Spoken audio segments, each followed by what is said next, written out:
वो अध्यादेश से बनी हुई व्यवस्था के स्थान पर विधि द्वारा बनी हुई व्यवस्था को प्रस्तावित करने के लिए बिल लाया हूं। ये इसका मूल उद्देश्य है। मैं सारी बातों का डिटेल जवाब दूंगा कि बिल क्यों लाना पड़ा, अध्यादेश लाने की जल्दी क्या थी, ये बिल कैसे संविधान सम्मत है, ये बिल कैसे सुप्रीम कोर्ट के जजमेंट को किसी भी एंगल से, किसी भी तरह से इसको वायोलेट नहीं करता है। ये सारी चीजों का मैं जरूर जवाब दूंगा। माननीय महोदय, चूंकि इतनी लंबी चर्चा इस सदन ने करी है, मैं दिल्ली की स्थिति को थोड़े शब्दों में जरूर सदन के सामने रखना चाहूंगा। मान्यवर, दिल्ली कई मायनों में सभी राज्यों से अलग प्रदेश है, क्योंकि यहां संसद भवन भी है, कई सारे इंस्टीट्यूशन का स्टेटस एंजॉय करने वाली संवैधानिक हस्तियां यहां विराजमान होती, सुप्रीम कोर्ट है, एम्बेसीज यहां है, और बार बार दुनिया भर के राष्ट्राध्यक्ष यहां पर चर्चा करने के लिए यहां आते हैं। मान्यवर, इसीलिए दिल्ली को यूनियन टेरिटरी बनाया गया है। स्टेट लिस्ट के मुद्दों पर यहां की सरकार को सीमित मात्रा में अधिकार दिए हैं। दिल्ली असेंबली के साथ मगर सीमित अधिकारों के साथ यूनियन टेरिटरीज है। तो आगे पर जिसको भी दिल्ली में चुनाव लड़ना है, इसको दिल्ली के एक कैरेक्टर को समझना चाहिए। मान्यवर, मैं जब पंचायत का चुनाव लड़ता हूं और पार्लियामेंट के अधिकारों की मांग करता हूं, तो संवैधानिक रूप से पूरे नहीं हो सकते। हम जब चुनाव लड़ते हैं दिल्ली के एमएलए का या चीफ मिनिस्टर की दावेदारी करते हैं, तब हमको मालूम होना चाहिए कि यूनियन टेरिटरी से, और सपना तो मुझे कोई भी आ सकता है, मगर चुनाव में जो लड़ता हूं इसके हिसाब से भी हो सकता, सपने पूरे हो सकते हैं। और अगर देश का प्रधानमंत्री बनना है तो संसद का चुनाव लड़ना पड़ता है, दिल्ली के एमएलए का चुनाव से नहीं लड़ना पड़ता है। माननीय अध्यक्ष महोदय, दिल्ली के शासन का इतिहास भी मैं जरा बताना चाहता हूं। स्वतंत्रता पूर्व भी दिल्ली कई सालों से किसी न किसी प्रकार से देश का सत्ता का केंद्र रहा, राजधानी रहा। नजदीक के भूतकाल में चले जाइए तो 1911 में दिल्ली तहसील और महरौली थाना, ये दोनों को अलग कर राजधानी बनाया गया। बाद में वर्ष 1919 और 1935 के अधिनियमों में उस वक्त की ब्रिटिश सरकार ने दिल्ली को चीफ कमिश्नर प्रोविंस माना। स्वतंत्रता के समय के जब संविधान बनने की प्रक्रिया हुई, उस वक्त दिल्ली के स्टेटस के बारे में पट्टाभी सीतारामैया और बाबा साहेब आम्बेडकर की एक कमेटी बनी, और ड्राफ्टिंग कमेटी ने दिल्ली की स्थिति को लेकर विस्तृत विचार विमर्श किया।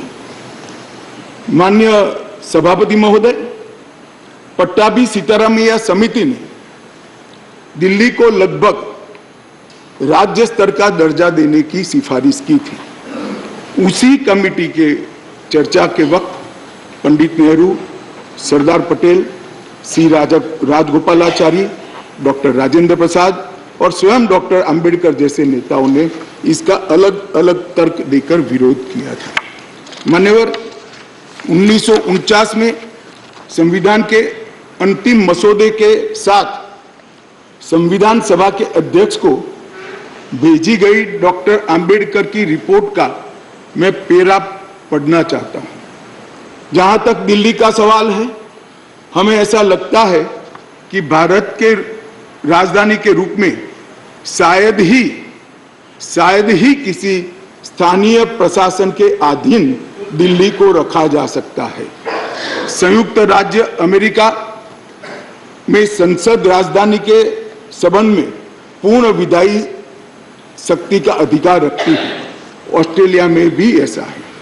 आगे अंबेडकर की रिपोर्ट कहती है किसी विशेष क्षेत्र के मामले में क्या किया जाना है ये राष्ट्रपति अपने आदेश द्वारा निर्धारित करेंगे। निसंदेह वह अन्य मामलों की तरह इसमें भी जिम्मेदार मंत्रियों की सलाह पर काम करेंगे। यदि वह चाहे तो दिल्ली में एक उपराज्यपाल रख सकते हैं। वह आदेश द्वारा एक स्थानीय विधायिका भी बन सकता है और इसके संगठन एवं शक्तियों का प्रावधान संसद कर सकती है। मान्यवर श्रीमान मनोज जी ने कहा कि मैं कोटेशन को पढ़ाता हूं। मनोज जी, अगर इसी प्रकार के कोटेशन का इंटरप्रिटेशन आप जेएनयू में पढ़ाते होगे तो विद्यार्थियों की बुरी गत होगी। कोटेशन का रेफरेंस मान्यवर कई मायनों में बदलता है, मगर भौगोलिक स्थिति और राजधानी का अस्तित्व ये तो आज भी वही है। ये जो रिपोर्ट है वो इसलिए दिल्ली को पूर्ण राज्य बनाने के साथ सहमत नहीं थी कि दिल्ली राजधानी क्षेत्र है। मनोज जी जरा समझा दे सदन को कि आज क्या दिल्ली राजधानी नहीं है? आज दिल्ली की राजधानी का महत्व समाप्त हो चुका है। कोटेशन कुछ ऐसे होते हैं मनोज जी जो पृथ्वी के अंत तक सत्य सनातन होते हैं, बदलते नहीं। कुछ कोटेशन ऐसे भी होते हैं। मान्यवर, स्वतंत्रता के बाद पार्ट सी स्टेट एक्ट 1951 से दिल्ली को विधानसभा दी गई, किंतु विधानसभा की शक्तियां सीमित एवं संसद के कानून के तहत रखी गई। ये भी सोच समझ कर किया गया। वर्ष 1956 में राज्य पुनर्गठन आयोग की सिफारिशों के आधार पर दिल्ली में विधानसभा को भंग कर दिया गया और दिल्ली को संघ शासित प्रदेश बना दिया गया। लगभग 3 दशक तक मान्यवर व्यवस्था चलती रही। 87 में सरकार या कमेटी बनी जो बाद में बालकृष्णन कमेटी में परिवर्तित हुई और उसमें 1991 में 69वां संवैधानिक संशोधन किया, जिसमें संविधान में धारा 239 ए डाली गई और दिल्ली को विशेष दर्जा दिया गया। मैं इस बात पर पूरे सदन का ध्यान आकृष्ट करना चाहता हूं कि दिल्ली के रेफरेंस में संविधान का जब भी जिक्र करते हैं दिल्ली के शासन को मिले हुए अधिकारों के लिए, तब संविधान में धारा 239 ए को पढ़ना होगा, क्योंकि ये विशेष धारा है जो यूटी राजधानी क्षेत्र को व्याख्यायित करती है और उसकी शासन संबंधी सभी व्यवस्थाओं को इसमें वर्णित किया गया है। अब इसमें आप यहाँ पर ऐसा भाषण करेंगे कि आज दिल्ली की बारी है, कल उड़ीसा की है, आज दिल्ली की बारी है, कल आंध्र प्रदेश की है, आज दिल्ली की बारी है, कल फलाने राज्य की है। कोई संसद सदस्य ऐसी बातें सुन के अपना मत नहीं बदलेगा। राघव जी, आप जरा भी चिंता मत करिए। ऐसा नहीं है कि सिर्फ आप पढ़ सकते हैं, सभी लोग पढ़ सकते हैं, सभी लोग समझते हैं और सभी लोग चीजों को जानते भी हैं। सभी लोग जानते हैं कि इस प्रकार के बदलाव किसी राज्य में नहीं हो सकते, यूटी में ही हो सकते। मगर प्रॉब्लम इसमें राज्य और यूटी का नहीं है। हम है यूटी में, चुनाव यूटी के लड़े हैं और राज्य की पावर एंजॉय करनी है, इसका प्रॉब्लम है। मान्यवर, प्रॉब्लम का कोई जवाब भारत सरकार के पास नहीं है, दिल्ली की जनता के पास भी नहीं है, ये सदन के पास भी नहीं है। अपनी मानसिकता को ही बदलना पड़ेगा, सीमित करना पड़ेगा, संयत करना पड़ेगा, तब जाकर मान्यवर इसका रास्ता निकलेगा। मान्यवर, क्या हुआ बाद में? 91 से 2015 तक ऊपर नीचे कई बार एक दल की सरकार आई, कई बार विपक्ष की सरकार आई। मैं बहुत जिम्मेदारी के साथ यहां बताना चाहता हूं कि इस बिल से जो ट्रांसफर पोस्टिंग के सेवाओं के काम के लिए जो अधिकार का वर्णन किया गया है, ये सारे अधिकार प्रैक्टिस में यहीं पर वो ही चलते थे। 91 से लेकर 2015 तक मदन लाल खुराना जी मुख्यमंत्री रहे, फिर साहिब सिंह वर्मा बने, फिर थोड़े समय के लिए स्वर्गीय सुषमा स्वराज जी बनी, फिर थोड़े शीला दीक्षित जी बनी। मगर किसी से केंद्र सरकार से झगड़ा नहीं हुआ, किसी को नहीं हुआ, क्योंकि सब लोग विकास करना चाहते थे, सब पावर लेना नहीं चाहते थे। मान्यवर, उस वक्त कई बार कांग्रेस की सरकार थी और हमारी सरकार ऊपर रही, कई बार हमारी सरकार नीचे थी, ऊपर कांग्रेस की सरकार रही। ट्रांसफर पोस्टिंग के लिए कभी झगड़ा नहीं हुआ। उस वक्त यही व्यवस्था से निर्णय होते थे और किसी मुख्यमंत्री को कोई तकलीफ नहीं थी। मगर 2015 में एक आंदोलन के आधार पर बनी हुई सरकार है। और फिर जो बताया कई सदस्यों ने कि केंद्र सरकार पावर हाथ में लेना चाहती है, भैया केंद्र सरकार को पावर हाथ में लेने की जरूरत नहीं है। 130 करोड़ की जनता की कृपा से हमें पावर भारत की जनता ने ही दे दिया। ये अधिकार हमें भारत की जनता ने दिया और कई राज्यों में, पूर्ण राज्यों में भारतीय जनता पार्टी की पूर्ण बहुमत की सरकार चल रही है। कोई पावर लेने की जरूरत नहीं है। एक बिल हम लाए हैं पावर केंद्र में लाने के लिए नहीं, केंद्र ने दिए हुए पावर पर दिल्ली यूटी की सरकार अतिक्रमण करती है, इसको वैधानिक रूप से रोकने के लिए ये बिल लेकर आए।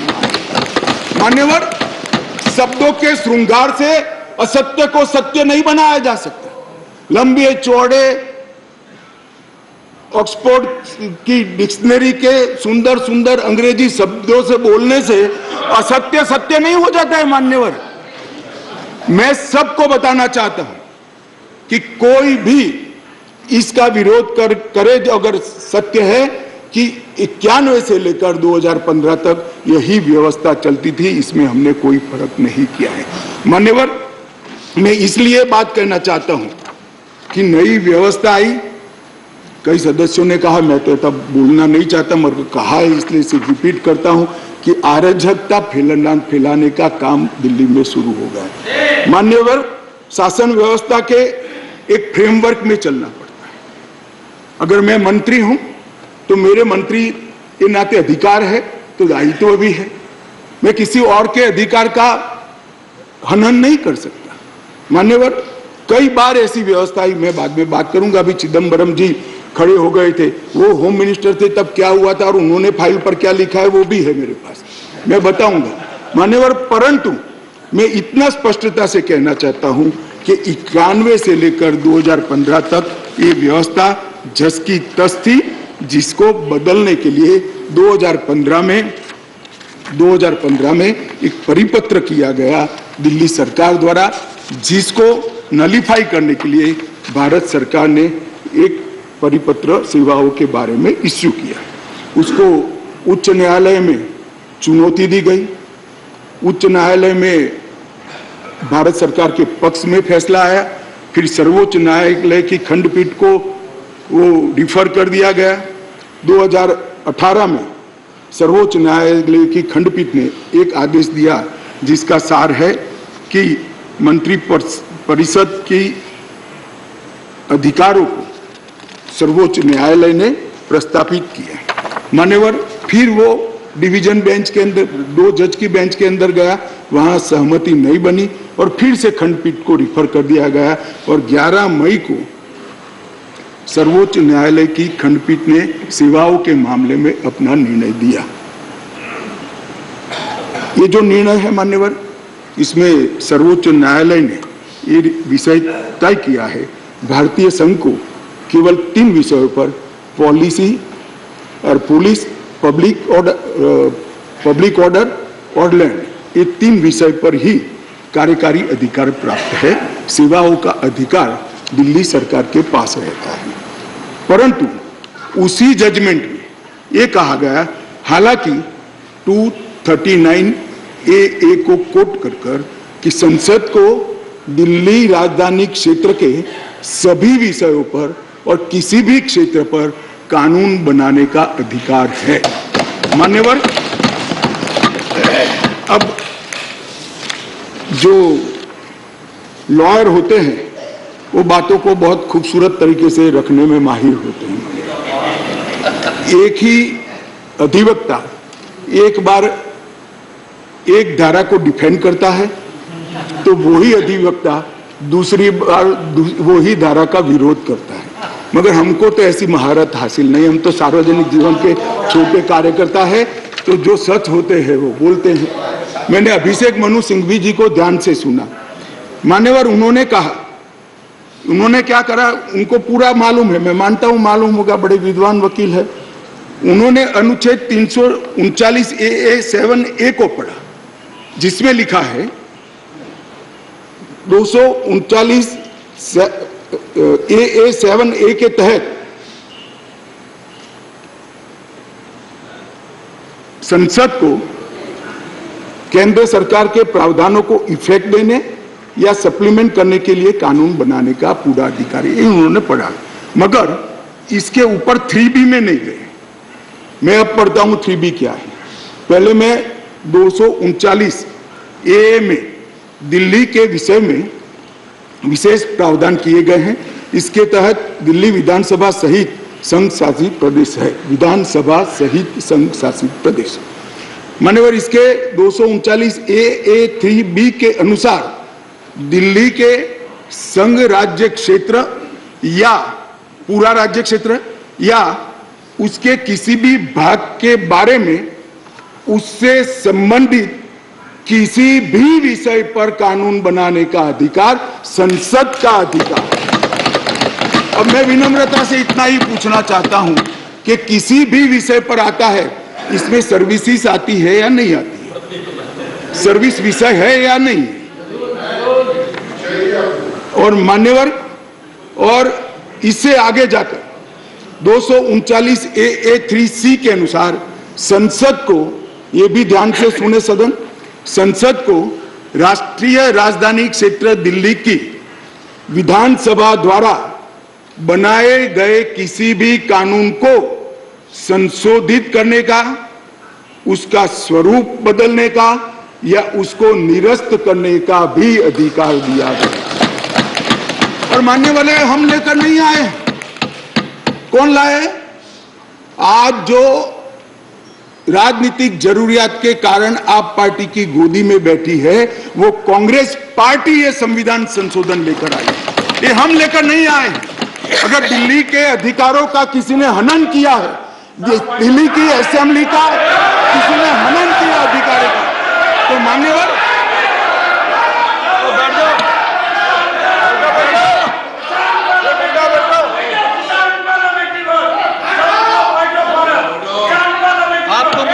लगी होगी, बैठ जाओ। आपको तकलीफ हुई है? अरे गोदी में बैठने में तकलीफ हुई है? माननीय अध्यक्ष जी, इनको करने में तकलीफ नहीं और सुनने में क्यों तकलीफ होती है? करते हैं तो सुनना पड़ेगा। गोदी में बैठ गए। मैं फिर से रिपीट करना चाहता हूं, केवल और केवल राजनीतिक स्वार्थ के कारण आप पार्टी का एपीचमेंट करने के लिए ये अपने ही लाए हुए कानून का ये विरोध कर रहे हैं।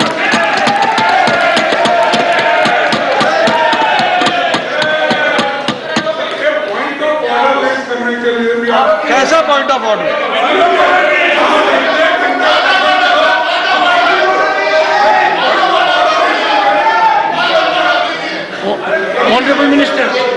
Honorable Minister.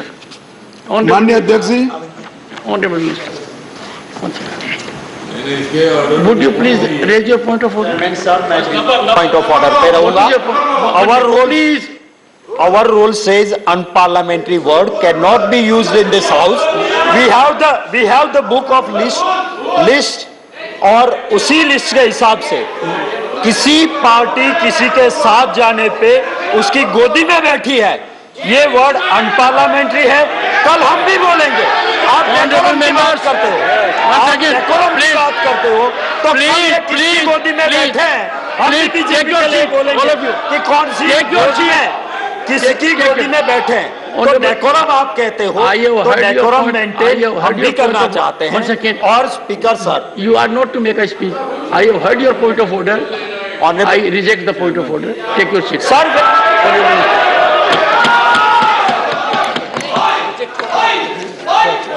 Honorable Minister. माननीय अध्यक्ष जी, यहां पर बहुत सारे सदस्यों ने बड़ी बड़ी दुहाइयां दी, संविधान की दुहाइयां दी, डेमोक्रेसी की दुहाइयां दी और अदालत के फैसले की सम्मान करने की दुहाइयां दी। माननीय अध्यक्ष जी, मैं इनको बहुत विनम्रता पूर्वक कहना चाहता हूं। मैं सबसे पहले अदालत के फैसले की बात करता हूं। अदालत के फैसले की अवमानना तब होती है तब अदालत ने किसी भी प्रकार का स्थगन आदेश दिया है। इसमें स्थगन आदेश मांगा गया था, अदालत ने दिया नहीं। दूसरी बात, अदालत के फैसले की अवमानना तब होती है जब हम अदालत के फैसले के विरुद्ध कोई बिल लेकर आते हैं। यहां अदालत ने अपने फैसले में स्वयं कहा है कि दिल्ली संघ राज्य के लिए देश की संसद किसी भी प्रकार का कानून बना सकती है। और माननीय अध्यक्ष जी, मैं सर्वोच्च अदालत के प्रति अति विनम्रता रखते हुए बताता हूं कि कई फैसले ऐसे होते हैं जो न्याय की कानून की इंटरप्रिटेशन करते वक्त अदालत देती है, मगर आज की जन भावनाओं के अनुरूप वो नहीं पाए जाते हैं।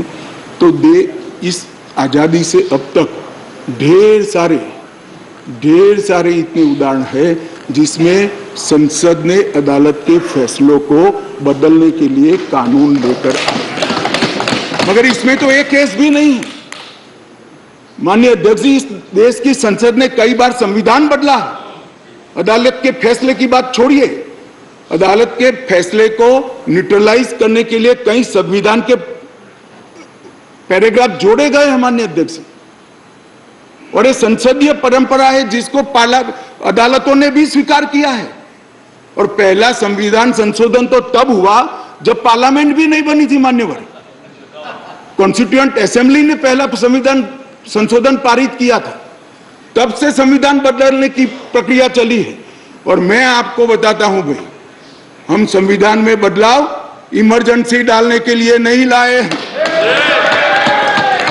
हम संविधान में बदलाव उस वक्त की तत्कालीन राष्ट्रपति की सदस्यता जो चली गई थी, इसको पुनर्जीवित करने के लिए नहीं लाए हैं। और इमरजेंसी डालकर लाखों डेमोक्रेटिक कार्यकर्ताओं को जेल में अरे खड़गे जी सुनिए, मैं धैर्यपूर्वक सुना हूं। कांग्रेस को लोकतंत्र पर बोलने का कोई अधिकार नहीं है। आप क्या बात करते हो लोकतंत्र की?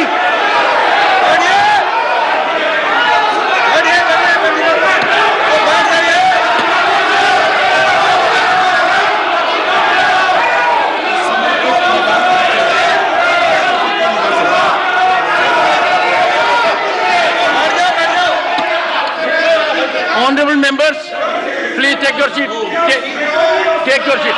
Nothing will go on record. Take your seat. Take your seat. One second, please. Honorable members, the Honorable Home Minister was throughout present by and large, and he heard everyone very patiently. And everyone in the House, now he has a right and duty as Home Minister to address the House. He is something wrong? Honorable Home Minister, nothing will go regard. Please. मान्यवर, मैं थोड़ी जल्दबाजी में प्रधानमंत्री की जगह राष्ट्रपति बोल गया, इसलिए मैं थोड़ा फिर से रिपीट करना चाहता हूं। इस देश के पूर्व प्रधानमंत्री की सदस्यता बचाने के लिए हम ये बिल नहीं लेकर आए। ये बिल संविधान की भावनाओं को संभालने के लिए हम लेकर आए। और मान्यवर, इमरजेंसी डाली गई, हम तो बहुत छोटे थे उस वक्त।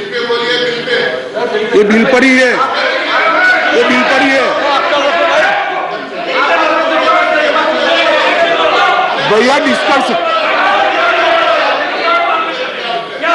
मान्यवर ऐसा है कि जब ये लोग बिल पर चर्चा कर रहे थे, मुझे डेमोक्रेसी समझा रहे थे, तो मैं उनको डेमोक्रेसी समझा रहा हूं कि डेमोक्रेसी क्या है।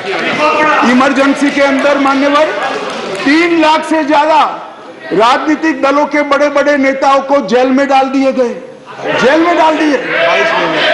माननीय अध्यक्ष जी, सारे अखबारों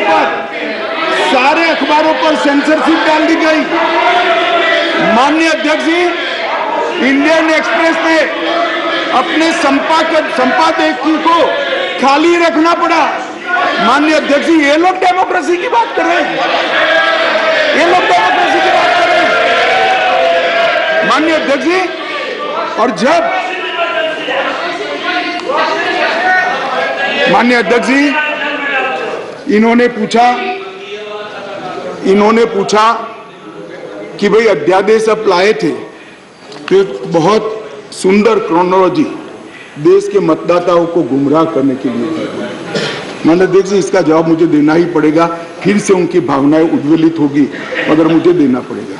माननीय अध्यक्ष जी, उन्होंने कहा 11 मई को फैसला है और 17 मई को ऑर्डिनेंस लाया गया और 19 मई को एससी को सुप्रीम कोर्ट को छुट्टी पर जाना था, तब ऑर्डिनेंस को घोषित किया गया। माननीय अध्यक्ष जी, मैं इसका तो पूरा क्यों करना पड़ा इसका मुझे जस्टिफिकेशन देना चाहिए, क्योंकि विरोध भी 2 दर्ज हुए इसी विषय पर। परंतु मैं उनको ये कहना चाहता हूं, और एक मुद्दे कौन खड़े कर रहे हैं जिनका पूरा जीवन सुप्रीम कोर्ट में वकीलात करते करते गया। उनको ये भी मालूम नहीं है कि वैकेशन बेंच होती है, वैकेशन बेंच होती है, और वैकेशन के अंदर भी अगर उचित लगे तो मुख्य न्यायाधीश महोदय खंडपीठ भी बना सकते हैं, संवैधानिक खंडपीठ भी बना सकते हैं और स्थगन आदेश दे सकते हैं। वैकेशन के बाद क्या हुआ, ऑर्डिनेंस आ गया, वैकेशन के बाद चैलेंज किया, चैलेंज कर स्थगन आदेश मांगा, सुप्रीम कोर्ट ने नहीं दिया, आज भी नहीं है। मैं तो बिल लेकर आया हूं। अब ये क्रोनोलॉजी का क्या मतलब है बताइए। मगर यहां चर्चा कर एक भ्रांति खड़ी करना कि हमारे अधिकारों को लेने के लिए लालायित थे। भैया, अधिकारों को लेने के लिए लालायित नहीं थे, हम दिल्ली की जनता के अधिकारों की रक्षा के लिए लाए।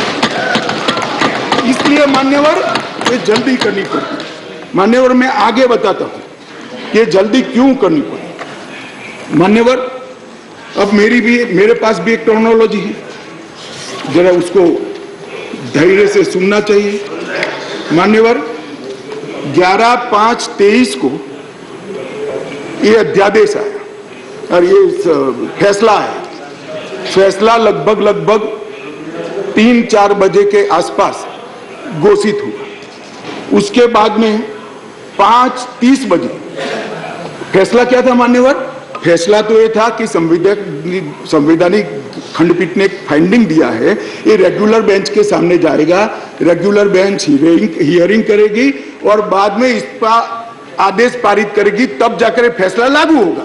फैसला तो अभी लागू भी नहीं हुआ है। मगर जल्दबाजी किसको कहते हैं मैं बताता हूं श्रीमान राघव चड्ढा जी। जल्दबाजी इसको कहते हैं कि अभी आदेश तो पारित भी नहीं हुआ था, एक नीति विषयक फैसला लिया जो 2 जजों की खंडपीठ ने सुनकर उस पर आदेश पारित किया जाना था, इसके बाद इंप्लीमेंटेशन होना था। 11/5 को शाम को 5:30 बजे एक नोट सर्कुलेट कर दिया गया कि आज 5:30 बजे तक पात्र अधिकारियों की सूची के साथ जो इस पद पर तैनात हो सके, सचिव सेवाओं के मतलब सेक्रेटरी सर्विस के लिए एक नोट प्रस्तुत किया जाए। ट्रांसफर करना भी चालू कर दिया। बोले अभी तो खंडपीठ 2 जजों की खंडपीठ का जजमेंट भी नहीं आया और ट्रांसफर करना चालू किया। सोशल मीडिया में घोषणा कर दी, अभी तो एप्लीकेशन मंगाई, नोट मंगाया है, सोशल मीडिया पर कह दिया श्री आशिक माधवराव मोरे को बदल दिया गया। कैसे बदलोगे भाई, कैसे बदलोगे मान्यवर? और इसके आगे मैं जाना चाहता हूं। इसके बाद सतर्कता विभाग विजिलेंस के मिनिस्टर ने सभी सहायक निर्देशकों को आदेश दे दिया कि विशेष सचिव सतर्कता को रिपोर्ट न करिए, उनको डायरेक्ट रिपोर्ट करिए। अब जो एडमिनिस्ट्रेशन मुझे समझाते थे, मैं उनको समझाना चाहता हूं, डायरेक्ट जॉइंट डायरेक्टर लेवल का ऑफिसर सीधा मंत्री को रिपोर्ट करे, ऐसा कैसे हो सकता है भाई? कैसे हो सकता है? ये एडमिनिस्ट्रेशन है क्या? किसके साथ में खड़े रहे हो? जवाब देना पड़ा दिल्ली की जनता को भाई।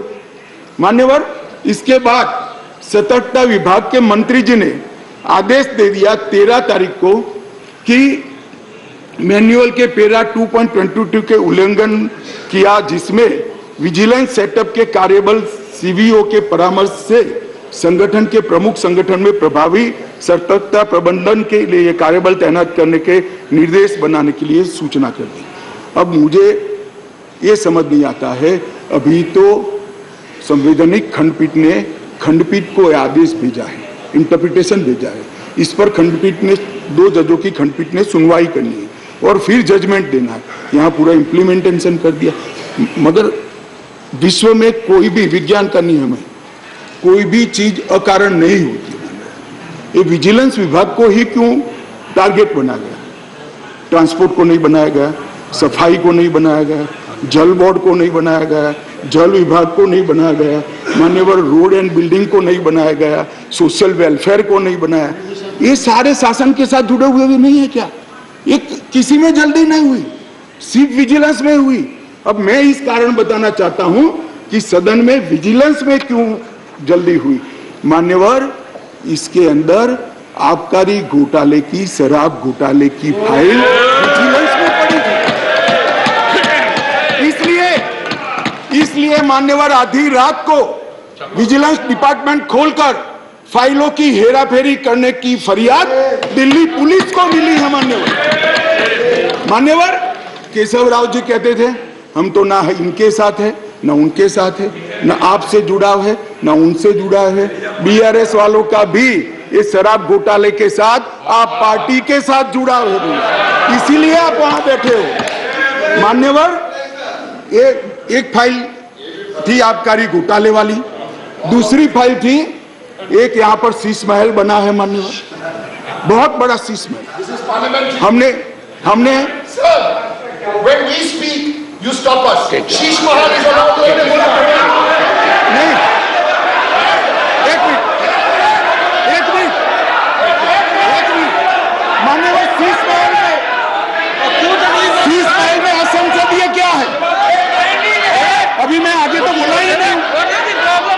What is your objection? What is the problem? For sake of objection, you are raising objection. क्या है? पागल हो गया है।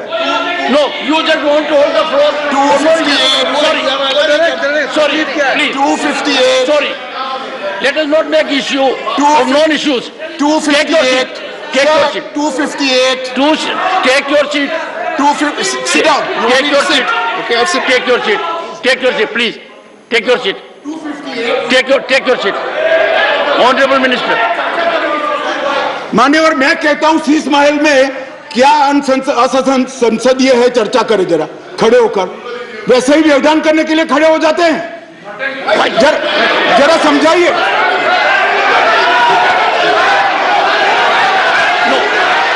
मान्यवर, मेरा निवेदन है,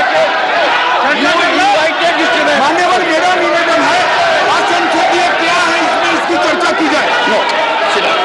मेरा निवेदन है। Take your seat, please.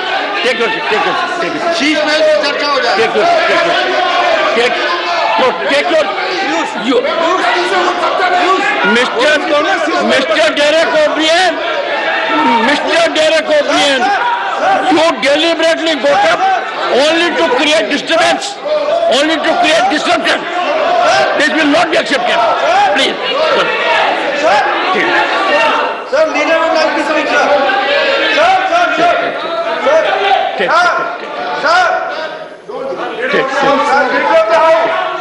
Please. Sir, leader of the house. Sir, leader of the house. Honorable Minister. Sir, ये आपने पिछली बार भी इस विषय के ऊपर बड़ी गंभीरता बताई थी कि जो थिएट्रिक्स करने का सिलसिला इस सदन में जो माननीय सदस्य करते हैं, अगर इनको हिम्मत है, अगर इनका इरादा शीश महल के ऊपर चर्चा करने का है, तो आप अभी के अभी शीश महल के ऊपर चर्चा करने के लिए तैयार है। हो जाए शीश महल के ऊपर पूरी चर्चा। जो ये शीश महल को ऑब्जेक्ट कर रहे हैं, Take your seat. Take your seat. Take your seat. Take your seat. Please. Take your seat. One second. Sorry, sir. 1 second. Sorry. Please. Honorable members, I was hearing the Honorable Home Minister with total focus. And there was nothing in the discourse of the Honorable Home Minister which could have invited the kind of disruption in which Mr. Derek O'Brien. I urge the House, I urge the Honorable members, we have been decorous during the whole day. Don't act on a plan. Let us believe in decorum. Honorable Home Minister. Honorable Home Minister. Honorable Home Minister. माननीय अध्यक्ष जी, यही जिसको निशाना बनाया गया वही vigilance की office में मुख्यमंत्री के नए बंगले पर खर्च हुए अवैध खर्चे के लिए और आवंटित की गई राशि से 6 गुना ज्यादा खर्चे के लिए जांच की फाइल भी उसी के अंदर थी। माननीय अध्यक्ष जी, माननीय सुप्रीम कोर्ट ने एक ऑर्डर दिया था कि अपनी पार्टी के, सरकार के नहीं, अपनी पार्टी के प्रचार के लिए दिल्ली सरकार का जो खर्च हुआ है वो खर्च दिल्ली सरकार से नहीं, आप पार्टी से वसूल कर दिल्ली सरकार के खजाने में डाला जाए 90 करोड़ रुपए। इसकी जांच भी यही विजिलेंस डिपार्टमेंट ने की।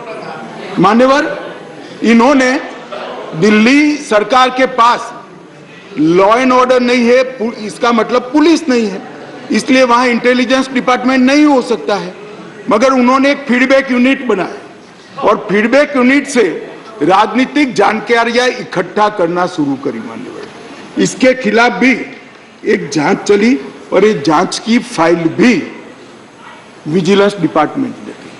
मान्यवर, BSES और BYPL ये 2 वीज वितरण कंपनियां हैं जिनका 21,000 करोड़ रुपया दिल्ली सरकार को बकाया है, देना है, फिर भी 2,000 करोड़ का उनको पेमेंट कर दिया गया। इसकी भी जांच चल रही है, वो जांच की फाइल भी इसी विजिलेंस डिपार्टमेंट में थी। मान्यवर, और ये आधी रात को जो कागज इधर उधर कोड़ने का प्रयास किया गया वो ही इमरजेंसी थी। चिदम्बरम साहब को शायद मालूम नहीं था, इसलिए पूछते थे कि क्या इमरजेंसी थी, तो भाई ये इमरजेंसी ये थी। और मान्यवर, अगर ये न करते तो सारे घोटालों की फाइलों को गुम करने का एक नया घोटाला रजिस्टर करना, और इसलिए इमीडिएटली ऑर्डिनेंस लाना पड़ा जो संविधान सम्मत है। संविधान में ऑर्डिनेंस की व्याख्या और अधिकार ऐसे स्थितियों के लिए ही दिए गए हैं, और सबको मालूम है जब ऑर्डिनेंस लेकर आते हो तो 6 माह के अंदर या सबसे पहले सदन के अंदर, जो सदन जब मिलेगा तब सदन के सामने रखना पड़ता है। तो आज मैं लेकर आया हूं। अब इसमें गैर संवैधानिक क्या है भाई, बताओ तो। इतनी सारी 5 घंटे से चिल्लाट करते हैं, इसमें गैर संवैधानिक क्या है? क्या प्रीपेड?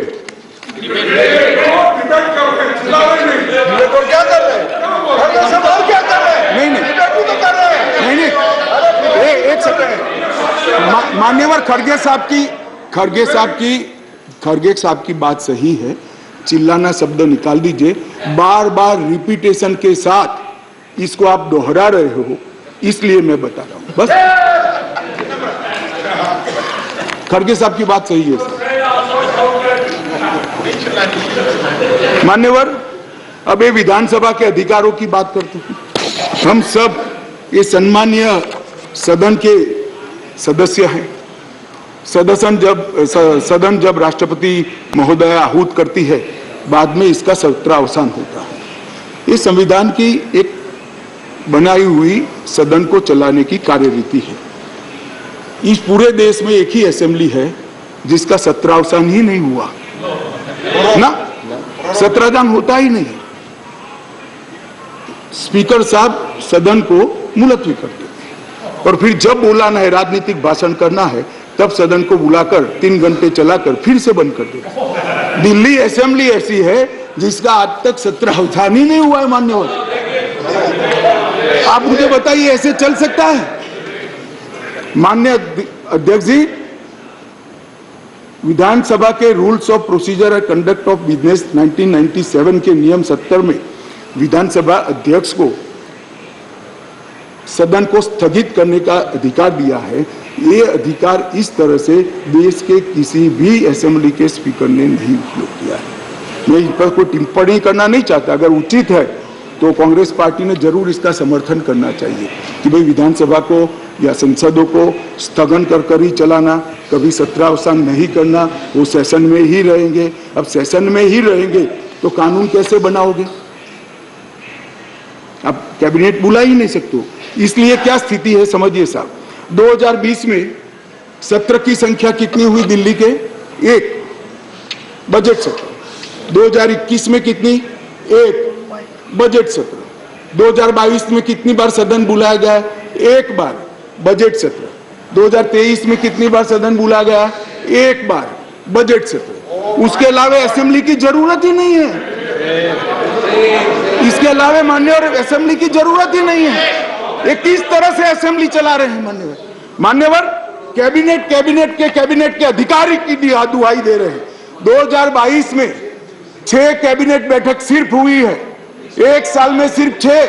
इसमें से 3 बजट रिलेटेड है और 3 एक बिजली कंपनी को सहायता करने के लिए बुलाई गई, बाकी एक भी कैबिनेट नहीं बुलाई। मान्यवर 2023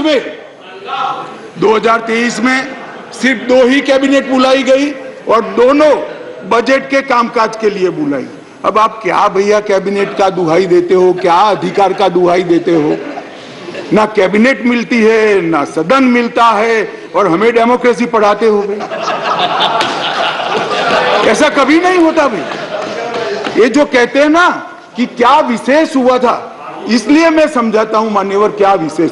मान्यवर IRTS, AIIMS, Delhi metro, IIT Delhi, UR जैसे ढेर सारे योजनाओं का क्लियरेंस न मिलने के कारण ये इंस्टीट्यूशन और ये डेवलपमेंटल काम दिल्ली की जनता को नहीं मिल पा रहे हैं। वो राजनीतिक रूप से रोक कर बैठे हैं। 5G टेक्नोलॉजी लाने का रास्ता मोदी जी सुगम करना चाहते थे। हमारे अश्विनी भाई बार बार पत्र लिखते हैं। 2016 से झगड़ा चल रहा है मगर इस पर कार्यवाही नहीं करी और ट्रांसफर पोस्टिंग के लिए इनको सुप्रीम कोर्ट में जाने का समय है। मगर 5G टेक्नोलॉजी को इंस्टॉल करने के लिए जो सहायता चाहिए भारत सरकार को, वो करने का समय नहीं है। माननीय अध्यक्ष जी, मैं इसलिए कहता हूं कि कुछ परिस्थितियां ऐसी होती है जिसको अलग दृष्टिकोण से देखना पड़ता है। दिल्ली के अंदर 91 से 2015 तक यही व्यवस्था, इसी तरह से ट्रांसफर पोस्टिंग होती थी मान्यवर, और कोई कानून या कोई नियम बनाने की जरूरत नहीं पड़ती। मान्यवर, मैं फिर से एक बार सदन का ध्यान आकृष्ट करना चाहता हूं।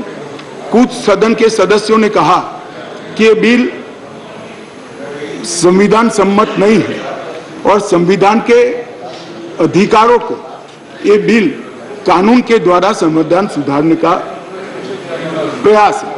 मान्यवर, मैं इनका ध्यान दिलाना चाहता हूं कि अध्यादेश और बिल के अंदर थोड़ा फर्क। अध्यादेश के अंदर धारा 3A है जो बताती थी कि दिल्ली विधानसभा को एंट्री 41 यानी सेवा मामलों पर कानून नहीं बना पाएगी, ये अध्यादेश के अंदर। फिर हमने इसको ध्यान से बारीकी से अध्ययन किया, काफी लोगों की राय भी ली और लगा कि ये एकदम वायोलेशन तो नहीं है संविधान का मगर ग्रे एरिया है। इसलिए जो मैं बिल लेकर आया हूं, विधेयक लेकर आया हूं, इसमें धारा 3A को भारत सरकार ने ही हटा लिया है, इसलिए वायोलेशन का क्वेश्चन डज नॉट अराइज। धारा 3A को हमने हटा लिया है, अध्यादेश से हटाकर बिल में धारा 3A को नहीं डाला गया है। अब दिल्ली की विधानसभा को भी सेवा में कानून बनाने का अधिकार है, आप बना सकते हो, मगर केंद्र का कानून अभी जो बना है इससे कॉन्ट्राडिक्टरी कानून नहीं बना सकते हो, इतना ही है। माननीय अध्यक्ष जी, एक मैंने कह दिया, अगर 239A(b) एक बहुत बड़ी चर्चा चली कि मंत्रियों के अधिकार अफसरों को दे दिए गए, कैबिनेट के अंदर अफसर कैबिनेट नोट भेजेंगे। तो माननीय अध्यक्ष जी, मैं तो 2 सरकारों में रहा हूं, गुजरात सरकार में रहा हूं और अभी मोदी जी के नेतृत्व में भारत सरकार में काम रहा। कभी मैंने as a minister cabinet note sign नहीं किया, फाइल साइन की है, मगर कैबिनेट नोट तो सेक्रेटरी ही भेजते हैं। शायद आप लोगों के राज्य में मंत्री की सिग्नेचर से जाती है तो मुझे मालूम नहीं है। अगर कोई ऐसा दूसरा राज्य है तो भी बताना चाहिए सदन को। माननीय अध्यक्ष जी, मैं खंडवार जवाब देना नहीं चाहते, इतना ही कहना चाहता हूं कि 45A 45(1) को जो उद्धृत कर सब लोग बोल रहे थे, इसमें मैं इतना ही कहना चाहता हूं कि इसमें दिए गए सारे प्रावधान ट्रांजैक्शन ऑफ बिजनेस रूल 1993 में पहले से मौजूद है, 93 से है, जो कांग्रेस पार्टी लेकर आई है। हम कुछ नया नहीं लाए, मगर वो रूल्स को मानते नहीं थे, इसलिए रूल्स को एक्ट का हिस्सा बनाया गया है। 93 से रूल्स के हिसाब से दिल्ली चलती है, फुल स्टॉप कॉमा का फर्क नहीं है साहब इसमें। ट्रांजैक्शन ऑफ बिजनेस रूल 1993 जो है, जो कांग्रेस पार्टी ने बनाए थे, उसको ही हम एक्ट में आमेज किए हैं और इसलिए करने पड़े हैं कि एक ऐसी सरकार चुनकर आई जो रूल्स को मानती नहीं है, इसलिए एक्ट में डालना पड़ा। मान्यवर, ये सारे अधिकार जो है, अधिकारों का बंटवारा है, कार्य विभाजन है और कार्य पद्धति है, ये सारी की सारी कांग्रेस पार्टी ने बनाई है। अगर कांग्रेस पार्टी में अंतरात्मा है तो इस बिल का समर्थन करना चाहिए। मैं तो आपकी चीज को लेकर खड़ा हूं, मगर ये नहीं करेंगे, मुझे मालूम है मान्यवर, क्योंकि उनको गठबंधन बचाना है,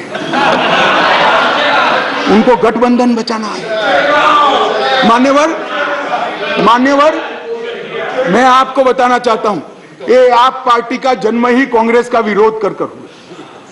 लगभग 3 टन जितनी गाली कांग्रेस की सरकार को बोले और बोलकर सरकार में आए, और आज अनधिकृत अधिकार प्राप्त करने के लिए कांग्रेस का समर्थन ले रहे हैं। और कांग्रेस वालों को भी ठीक है, चलो हमारा गठबंधन बढ़े। भाई, मैं बताना चाहता हूं खड़गे साहब, जैसे ही आज शाम को ये बिल खत्म हुआ, पारित हुआ, केजरीवाल जी पलट जाएंगे, ठेंगा दिखाएंगे और कुछ नहीं होने वाला। तो उनका लक्ष्य हम नहीं है, कांग्रेस पार्टी है। जरा इनका चुनावी इतिहास देखिए, उनका लक्ष्य आप हो, वो आपको नहीं छोड़ेंगे। खैर, वो आपको देखना है। और माननीय अध्यक्ष जी, ये सारे लोग सिद्धांतों की मुझे दुहाई दे रहे थे। मैं पूछना चाहता हूं, तृणमूल कांग्रेस और कम्युनिस्ट पार्टी आज एक मंच पर है, किस सिद्धांत के तहत है, जरा बताइए तो मुझे, किस सिद्धांत के तहत है? पूरा जीवन एक तृणमूल कांग्रेस पार्टी का जन्म ही कम्युनिस्टों का विरोध करते हुए हुआ है। कांग्रेस पार्टी से वो इसलिए अलग हुए कि नरसिम्हा राव जी ने कम्युनिस्ट पार्टी से हाथ मिला लिए और आज सत्ता प्राप्त करने के लिए वो इनके साथ बैठे। एक कांग्रेस पार्टी और कम्युनिस्ट पार्टी केरल में तो यूडीएफ एलडीएफ कर एक दूसरे की जान लेने पर आमादा है और वहां इलू कर रहे हैं। माननीय अध्यक्ष जी, ये जनता दल, ये जेडीएस, माननीय अध्यक्ष जी, जेडीएस, ये नीतीश कुमार जी है। जेडीयू ये नीतीश कुमार जी है, जिनकी राजनीति चारा घोटाले का विरोध कर हुई। इनके राष्ट्रीय अध्यक्ष लल्लन सिंह जी कहते थे, मैं पान का बनवारी बन जाऊंगा मगर कांग्रेस पार्टी के साथ नहीं जाऊंगा, लालू के साथ नहीं जाऊंगा। मान्यवर, ये साथ में आ गए, साथ में क्यों आए?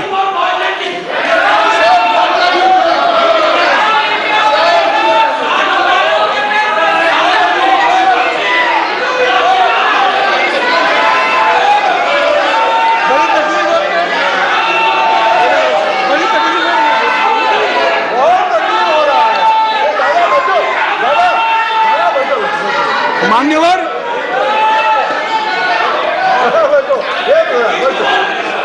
मान्यवर, ये साथ में क्यों आए हैं? ये साथ में इसलिए आए हैं कि उनको भरोसा है कि अकेले कुछ हो नहीं सकता, इकट्ठा हो जाओ तो कुछ सो तो कर पाएंगे। मगर मैं आज बताना चाहता हूं मान्यवर, और 5-10 लोगों को जोड़ दो, कुछ नहीं होने वाला है। 24 मई में फिर से नरेंद्र मोदी प्रधानमंत्री मान्यवर।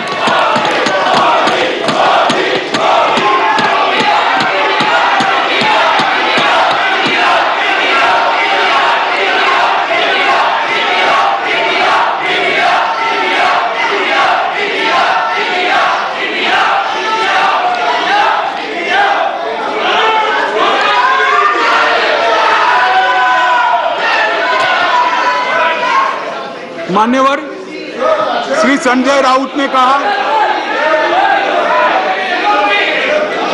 मान्यवर श्री संजय राउत ने कहा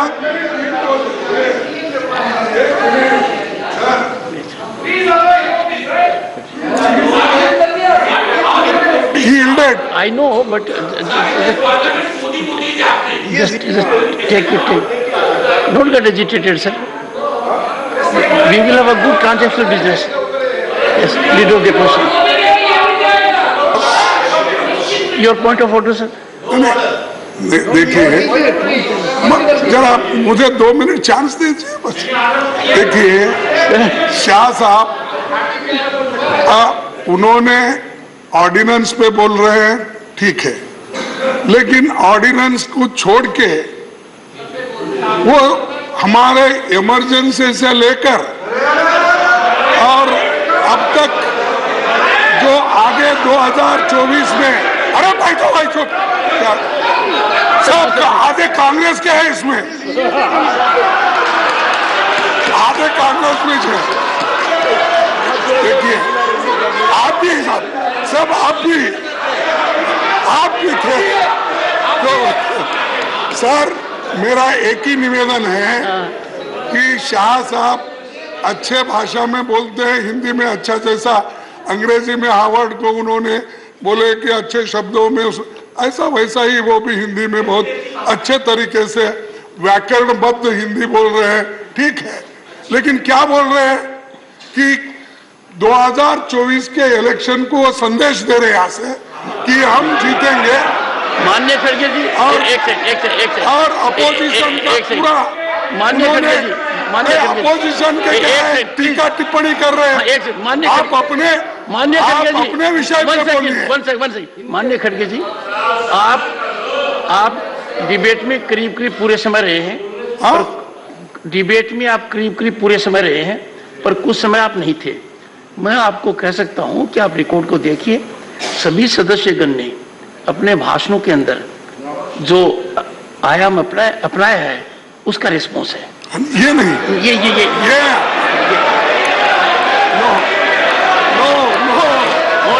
honourable home minister, honourable home minister, honourable home minister, honourable home minister. खड़गे साहब मैं ध्यान रखता हूं,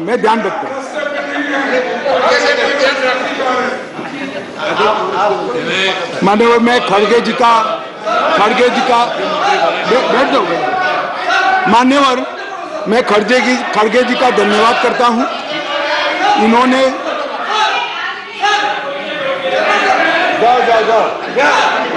मान्यवर, मैं खड़गे जी का धन्यवाद करना चाहता हूं कि इन्होंने मुझे सदन की उच्च परंपराओं का ध्यान दिलाया। मैंने सदन की परंपराओं का ध्यान रखते हुए सटल वे में मेरी बात कही थी, परंतु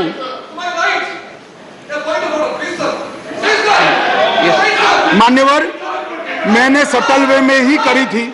मैसेज आधा अधूरा गया था, खड़गे जी ने पूरा मैसेज डाल दिया, इसलिए मैं उनका धन्यवाद करना चाहता हूं। मान्यवर संजय राउत जी ने कहा कि मोदी जी विदेश जाते हैं तो उनका सम्मान होता है, कोई उनका ऑटोग्राफ मांगता है, कोई उनको झुककर नमन करता है, कोई उनसे अपॉइंटमेंट मांगता है, कोई मोदी जब बॉस कहता है, वो सम्मान मोदी जी का नहीं है, देश का सम्मान। मैं यही कहना चाहता हूं, हमारे मन में कोई मुगलता नहीं है कि नरेंद्र मोदी व्यक्ति का सम्मान है, ये नरेंद्र मोदी नाम के देश के प्रधानमंत्री का सम्मान है।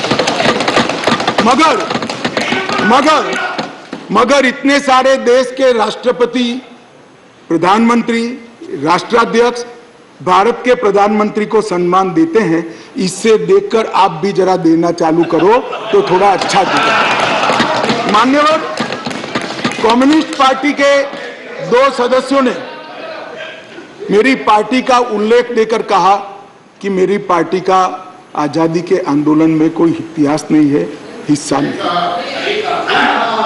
सुनिए, मगर मैं उनके एक व्यवहारिक जनरल नॉलेज पर क्वेश्चन उठाना चाहता हूं कि जो व्यक्ति का, मतलब इंस्टीट्यूशन के नाते कहता हूं, जो पार्टी का जन्म ही 1950 में हुआ हो, वो आजादी के आंदोलन में कैसे हिस्सा ले सकते हैं भैया?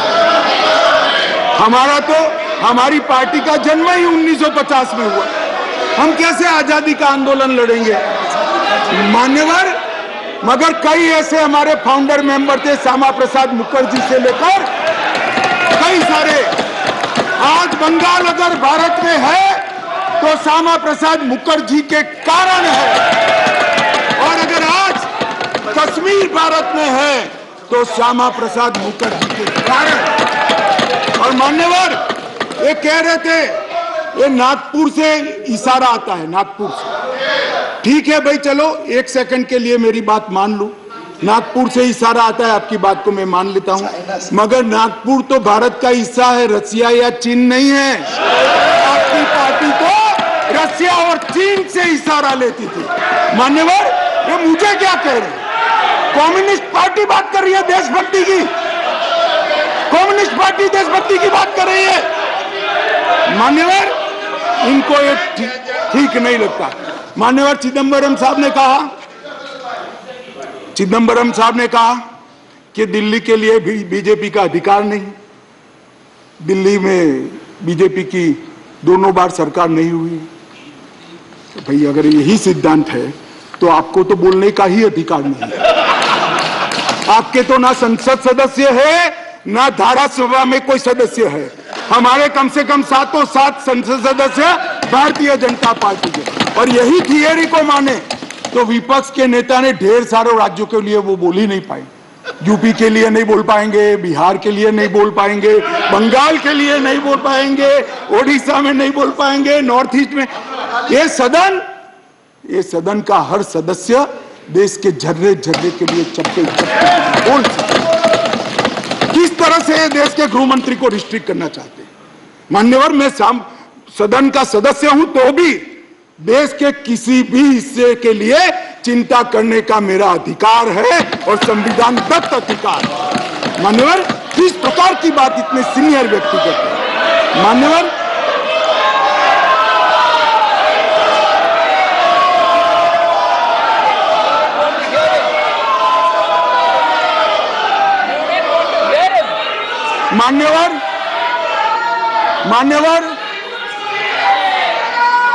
मान्यवर मणिपुर के लिए भी मैंने सदन से पहले ही आपको पत्र लिखा है कि मणिपुर के लिए चर्चा के लिए मैं तैयार हूं।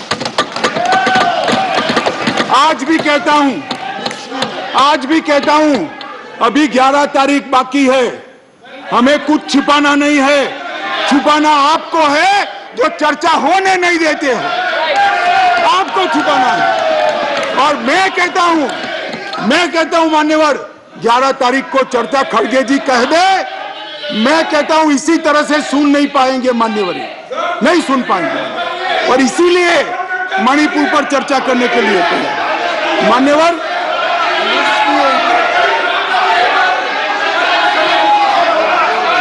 मान्यवर, उनको मालूम है कि बिजनेस एडवाइजरी कमेटी समय तय करती है। मैं अभी देश की जनता के सामने कहता हूं, 11 तारीख को, एक सेकंड, सुन लिया मैंने, सुन लिया, बैठिए। मान्यवर, मैं सदन के सामने स्पष्टता करना चाहता हूं। एक चर्चा वो 267 के तहत चाहते हैं। एक सेकंड, बैठ जाओ। 267 के तहत चाहते हैं, जिसमें मतदान का प्रावधान है। मान्यवर, ये प्रावधान क्यों बना है? जब कोई सरकार बजट के तुरंत बाद अल्पमत में आ जाए और कोई बिल ही न लाए, तो राज्यसभा में अविश्वास की दरखास्त का कोई प्रोविजन नहीं है, तो राज्यसभा में वोटिंग के साथ चर्चा हो, इसलिए रूल्स लाया गया है। यहां तो हम हर रोज बिल लेकर आते हैं, भाई गिरा दो बिल, बहुमत है, ये बिल गिरा दो, लो ये बिल ही गिरा दो, ये बिल गिरा दो। मान्यवर, मुझे बताइए, देश की जनता देख रही है, क्या हासिल है वोटिंग से? क्या हासिल है? सवाल आप मणिपुर की स्थिति, मणिपुर की चिंता और सरकार ने उठाए गए कदम पर चर्चा करने चाहते हैं, या वोटिंग से शो ऑफ स्ट्रेंथ करना चाहते हैं? और वोटिंग से शो ऑफ स्ट्रेंथ करनी है तो भी हम डरते नहीं है, इसी बिल में कर लीजिए, अभी दूध का दूध और पानी का पानी। मान्यवर, 11 तारीख को चर्चा के लिए खड़गे साहब हाँ बोल दे, मैं सदन में चर्चा के लिए तैयार हूं। मान्यवर,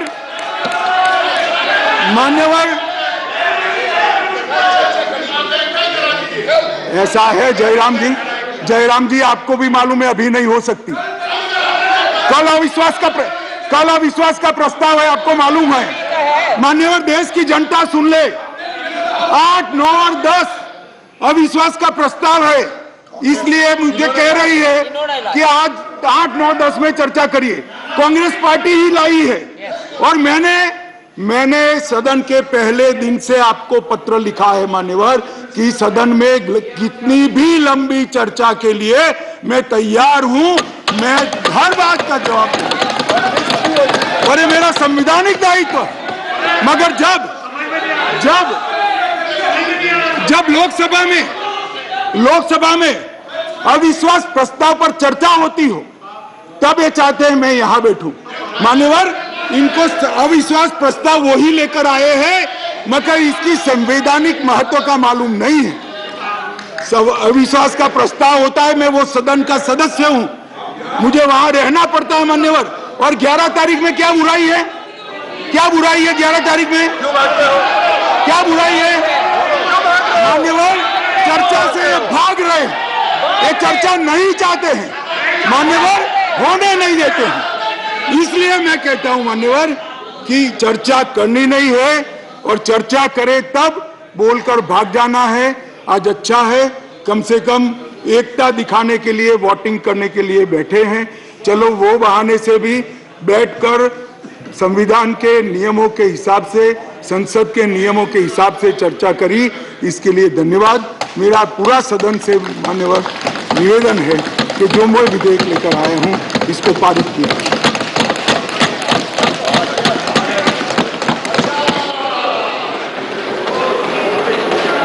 I shall first put the statutory resolution moved by Sri A.D. Singh to vote. Please. Honorable members, please. I shall now put, please, Shanti. Sabhi, please. I shall first put the statutory resolution moved by Sri A.D. Singh to vote. The question is put. Those in favor will please say aye. Those against will please say no. I think the noes have it, the statutory resolution is negative. I shall now put the amendment moved by Sri Trichu Siva for reference of the Government of National Capital Territory of Delhi Amendment Bill 2023 as passed by Lok Sabha to a select committee of the Rajya Sabha to vote.